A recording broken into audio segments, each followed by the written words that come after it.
ভিখারির বেশে এই মেয়েটি একটি বড় কোম্পানির মালিক। তার জীবনে সব আছে, নেই শুধু একজন সৎ মানুষ। তাই সে ভিখারির বেশে তার মনের মানুষ খুঁজতে থাকে, কিন্তু সারা দিন পার হয়ে গেলেও কেউ তার দিকে ফিরেও তাকালো না। হঠাৎ এক যুবক ওর সামনে থামলো, পকেট থেকে বের করলো একটা 10 টাকার নোট, চুপচাপ তার সামনে রেখে চলে যেতে লাগলো। মেয়েটি বুঝে গেল এই ছেলেটিই তার স্বপ্নের রাজকুমার। সে তাড়াতাড়ি ছেলেটির হাত ধরে বলল, আমার বাড়ি ফেরার ভাড়া নেই, আর একটু সাহায্য করবেন? ছেলেটি জিজ্ঞেস করলো, তুমি কত চাও? সে বলল 100 টাকা। শুনেই ছেলেটি থমকে গেল। তবুও মেয়েটির করুণ চোখ দেখে সে পকেটে শেষ 100 টাকা বের করে দিল। মেয়েটি বলল, তোমার উপকার আমি মনে রাখবো, কোনো কাজে লাগলে আমাকে বলো। যুবক মনে মনে হাসলো। যে মেয়ে ফুটপাতে থাকে সে তাকে কি সাহায্য করবে? ঠিক তখনই তার ফোন বেজে উঠল। ফোনের ওপারে তার মা বলল, আজ আমার জন্মদিন, তুমি শহরের যে বড়লোক মেয়ের সঙ্গে প্রেম করছো তাকে আজকে নিয়ে আসবে, না হলে আমার পছন্দ করা মেয়েকেই তুমি বিয়ে করবে। ফোন কেটে গেল। ছেলেটি হতাশ, কারণ তার মা যে মেয়েকে পছন্দ করেছে সে খুব লোভী। হঠাৎ তার মাথায় এক বুদ্ধি এলো। সে ফুটপাতের মেয়েটিকে বলল, তুমি কি আমার প্রেমিকার অভিনয় করবে শুধু আজকের জন্য? সে বলল, ঠিক আছে, করব। মেয়েটি বলল, তোমার বাড়িতে আমাকে ভিখারির পোশাকে নিয়ে যাবে, আমাকে ভালো পোশাক কিনে দাও। ছেলেটি তাকে শপিং মলে নিয়ে গেল। মেয়েটি পোশাক বদলে বের হতেই ছেলেটি তাকে দেখে হতবাক হয়ে গেল। মনে মনে বলল,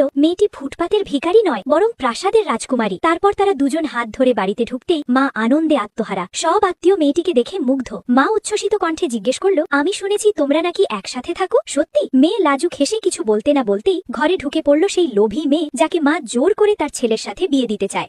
লোভী মেয়েটি সবার সামনে 50,000 টাকার চেক আর একটি নতুন গাড়ি ছেলেটির মাকে উপহার দিল। বোঝাতে চাইল সেই উপযুক্ত। তারপর সে মেয়েটিকে দেখে তার মুখ বদলে গেল। লোভী মেয়ে বলল, এই মেয়েটাকে? কোন কোম্পানির মালিক সে? আমি তো শহরের সব বড় মিটিং এ যাই, কখনো দেখিনি তাকে। তখন মেয়েটি শান্ত স্বরে বলল, আমি যেসব ব্যবসায়িক সম্মেলন আয়োজন করি তোমাকে কোনোদিন আমন্ত্রণ করিনি। লোভী মেয়ে তিরস্কার করে বলল, তাহলে নিশ্চয়ই তোমার কোম্পানি খুব ছোট। ঠিক তখনই বাড়ির দরজা ভেঙে এক দল গুন্ডা ঢুকে পড়ল। তারা বলল, তোমাদের বাড়িটা আমরা চাই, এক্ষুনি বাড়ি খালি করো। মা ভয়ে কাঁপতে লাগলো। সে লোভী মেয়েকে বলল, তুমি না সু গ্রুপে চাকরি করো, কিছু একটা করো। লোভী মেয়ে বলল, আমি সু গ্রুপের শাখা ম্যানেজার। গুন্ডাগুলা হেসে বলল, আরে একটা শাখা ম্যানেজার, তোমার মতো কতজনকে রোজ দেখি, সবাই বাড়ি ভেঙে দাও। মেয়েটি আর চুপ থাকতে পারল না। সে এগিয়ে এসে বলল, থামো, আমি সু গ্রুপের চেয়ারম্যান। সবাই অবাক হয়ে গেল। গুন্ডাগুলো থমকে গেল। লোভী মেয়ে হেসে বলল, সু গ্রুপের চেয়ারম্যান তো শহরের সবচেয়ে ধনী নারী, সে এখানে কি করছে? ছেলেটি মেয়েটিকে থামালো, বলল, তুমি কিছু বলো না, এরা তোমার ক্ষতি করবে। মেয়েটি পকেট থেকে ফোন বের করে সরাসরি দুষ্কৃতকারীদের গডফাদারকে ফোন করলো। কুনিয়াং, কে তোমাকে এই বাড়িতে পাঠিয়েছে?